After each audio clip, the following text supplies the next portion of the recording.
Welcome to the Draft Environmental Impact Statement Summary for the Cape Cod Bridges program. This site uses two types of interactive maps. Please allow time for the maps to load. In this video, we'll guide you through how to use an interactive map with a table. We're going to explore the map in section 4.7, Community Facilities.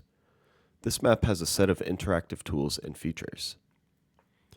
Buttons above the map that take you to the key project areas on the map so you can view the entire project area or zoom in on just the Sagamore or Bourne Bridge project area. A legend panel that explains what the map symbols mean. A layers panel that allows you to turn map layers on or off by clicking on them. To view more map layers, click the arrow icon next to the layer name. You can move around the map by clicking and holding the left mouse button, then dragging to move around the map.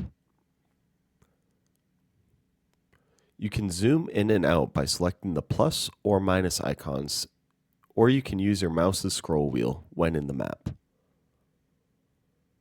You can select the home icon if you want to go back to the default map view. You can type a location or address in the address bar, then hit enter to zoom to it. A table that provides extra information on the community facilities found in the study areas, such as the name, address, and bridge area. For example, when I select the Swift Memorial United Methodist Church, it zooms to its location on the map, and the table tells me it's located at 10 Williston Road and is by the Sagamore Bridge. Thank you for participating in the Cape Cod Bridges program public review process.